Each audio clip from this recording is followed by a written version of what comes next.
Welcome to the Maria Liberati Show, where food meets art, travel, and life. So what does food mean to you? This week, my special guest is Carrie Carter, and she wrote a really fun, sort of a travel log book, but with a little twist. She took her cat along to a trip to Japan.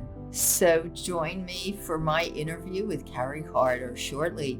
And also, just a reminder that I am doing a 4-course wine pairing dinner in Bechtelsville, Pennsylvania at the beautiful Ridgewood Winery. You know, they do have some award-winning wines. On Sunday, March 26th from 1 to 4 p.m., I will be doing an Italian-themed, spring-themed 4-course wine pairing dinner there. That's Sunday, March 26th from 1 to 4 p.m. And also, you can register for that event on eventbrite.com. That's eventbrite.com to register for that. And the other news is that we're extending the contest one more week to win some gluten-free pasta from Happy Brands. Just share and like this episode and the last 2 episodes and hashtag it the Maria Liberati Show, and you'll be entered in a giveaway for some Happy Brands yummy gluten-free pasta. And my guest today is author Carrie Carter. She has an adorable book that it's just an adorable book. If you're a cat lover, a travel lover, it's definitely a book you are going to want to find out about and purchase. Carrie, thanks so much for being here with us today. Thank you for having me on. Carrie, tell us, I know it's a long title, so I'm going to let you tell my audience the title of your latest book. Okay, it's Whiskers Abroad, Ashi and Audrey's Adventures in Japan. So there's going to be a second one, so it'll be Whiskers Abroad, Ashi and Audrey's Adventures in Thailand or, wherever they go next. Yes. So I know you told me you traveled a lot, but tell me where you got the idea to, was this your first book? This is my first published book, yes. Wow. And how did you get the idea then to do this book? It's a wonderful idea. Well, it's actually kind of amusing because I have worked a lot of really bad jobs and bad fitting jobs for me. And every year I make a list of what I like and I send it out to my friends and I email it to them like, I like drinking coffee. I like, going to the grocery store, and then it's like, pick a job for me. And my sister goes, why don't you just take cats and coffee and writing in Japan and write a book? And I was like, oh, that's so brilliant. So that's how I came up with the idea. Wow. Yes. Well, pets, cats and dogs give us such wonderful, they're so fun to watch. And, so I think it's great that you threw that in with the travel. So it's not just travel. It's also the idea of the cats traveling, right, which I think makes it even more fun. Yeah, cat traveling is more interesting than a woman traveling. Do you have cats? I'm assuming. I do. I have one cat, and she was not used as the cat model. Oh, my sister's cat was used as a cat model because my sister has a lot of cats. Oh, I was going to say, so does your cat know that, and was it mad? Yeah, she wanted to be the model. I'm like, I kind of wish she was the model because she's very food driven. She's easy to get her to pose and do things. And the cat my sister has, he's just like, eh. Yeah, well, maybe you will use her then in one of your, ones that maybe you get more into a culinary something if it's food. Have you ever traveled with your cat? I have not. I think that would be a disaster. Yes, I can imagine. Because I have a dog, I can imagine. I've never traveled with her, but I can just imagine. She gets scared easily. She doesn't like other people. Yes, they do, and you can't blame them. So I guess tell us about. So when did you go to Japan? Did you go to Japan many times? 14 times. Oh my goodness! Oh, lucky you.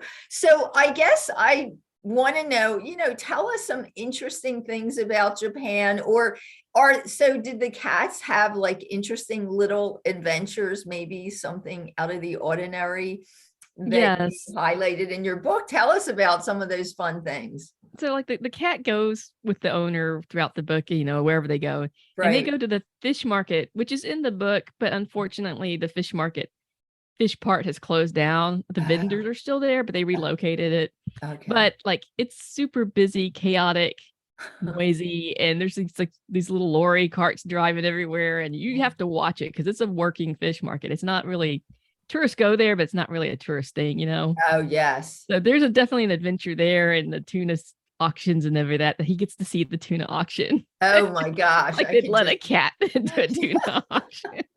so that's a fish market, a seafood market. And what Yeah.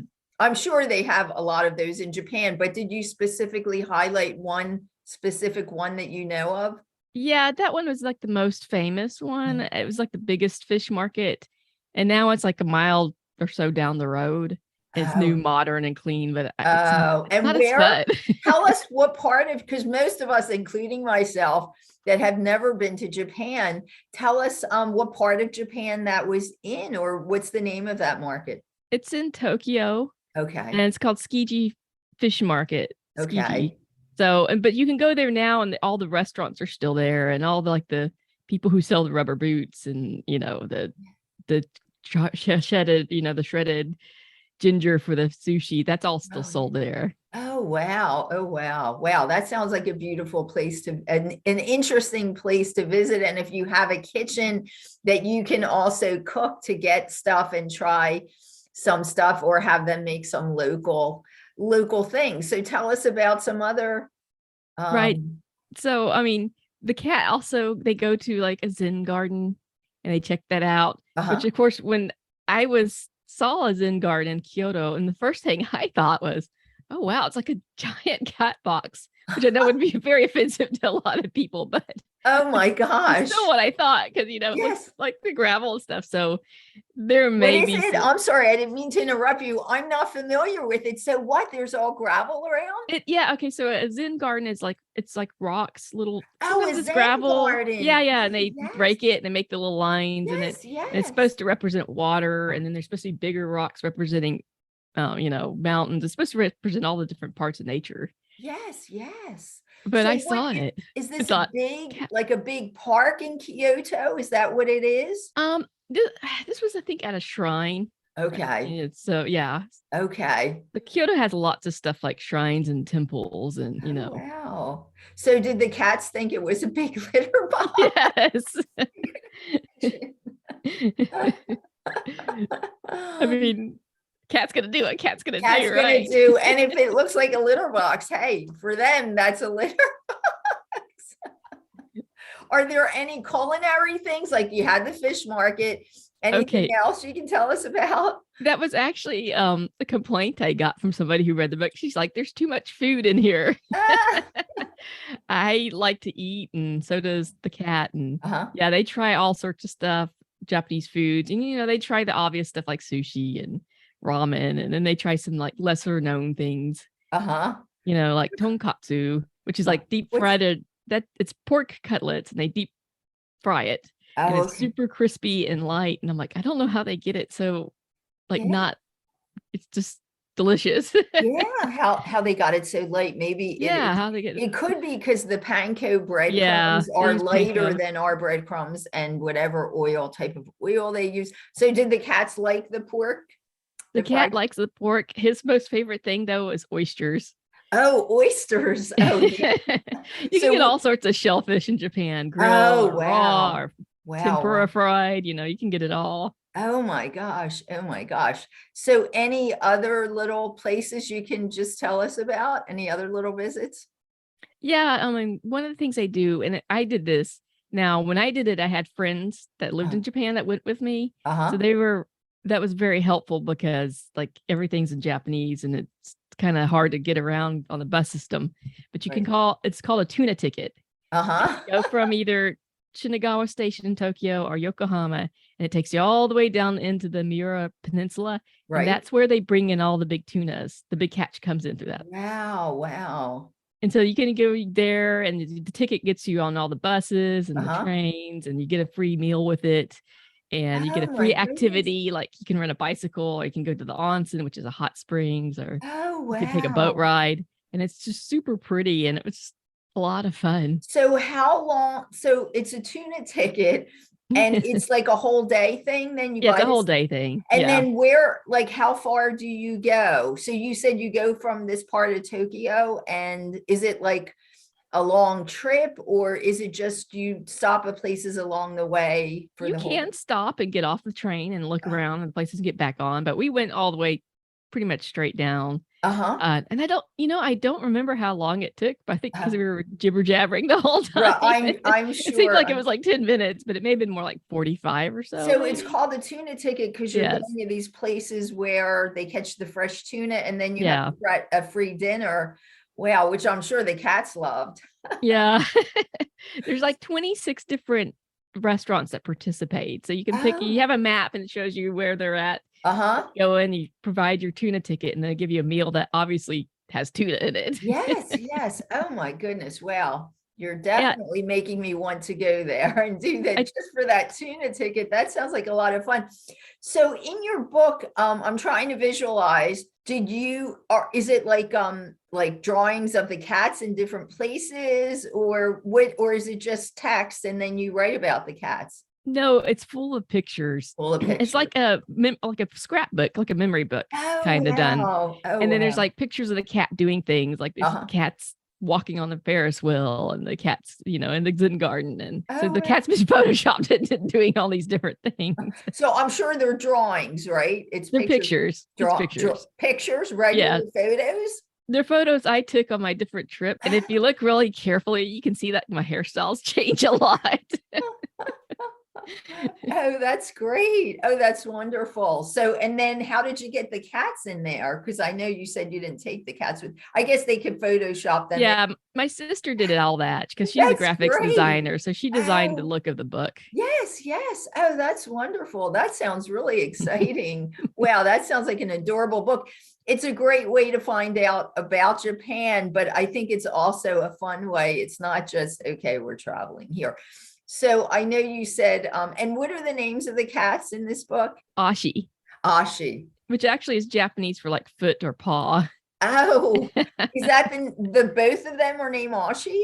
The cat's Ashi and Audrey's the owner. Oh, okay, okay.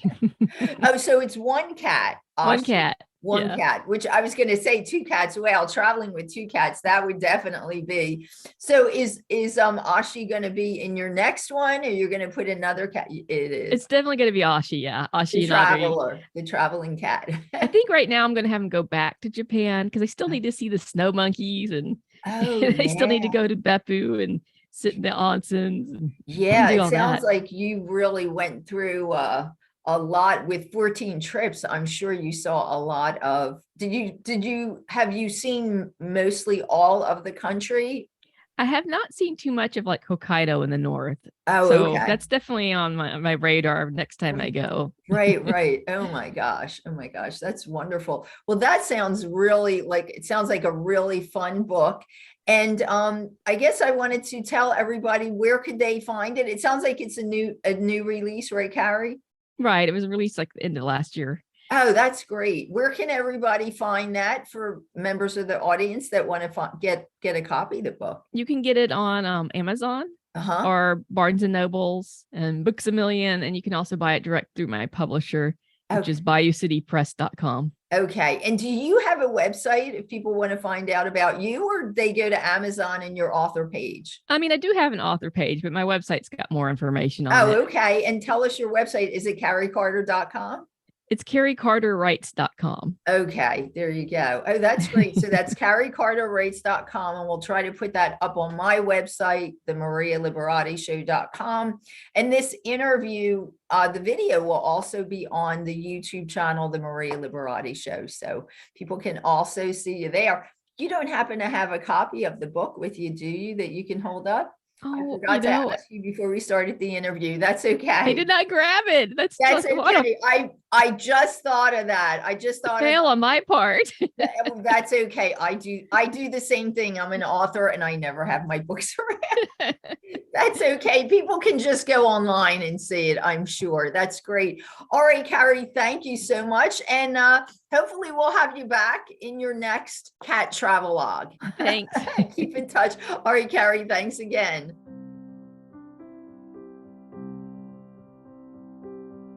Thanks for listening to the Maria Liberati Show. And thanks to my producer, Britton Roselle, and this week's special guest, Carrie Carter. And just a reminder again, don't forget to like and share this week and the last 2 weeks' episodes in February, and hashtag it the Maria Liberati Show when you like or share the episode. And you will be entered in a giveaway for some gluten-free pasta from Happy Brands. We're extending it one more week, and I promise next week we will be announcing the winner of the gluten-free pasta from Happy Brands. And don't forget, on Sunday, March 26th from 1 to 4 p.m. at the Ridgewood Winery, I will be doing a 4-course Italian spring-themed wine pairing dinner. You know, Ridgewood Winery does have a lot of award-winning wines. It is in Bechtelsville, Pennsylvania, and you can sign up for the event by going to eventbrite.com, and you'll find the event. It's Sunday, March 26th from 1 to 4 p.m. And as always, if you have any questions about the event, you can just shoot us an email at info@marialiberati.com. And you can find me at marialiberati.com. You can also find me on Instagram at Maria Liberati, on Facebook at Chef Maria Liberati, on Twitter at Maria Liberati, the Maria Liberati channel on Vimeo, the Basic Art of Italian Cooking by Maria Liberati channel on Roku. And also, if you are in a Comcast area, you may see our latest commercial for the Maria Liberati Show running in selected locations on Comcast. If you get to see the commercial, please let me know. Let me know how you like it or you don't like it. Hopefully you'll like it. And until next week, peace, love, and pasta.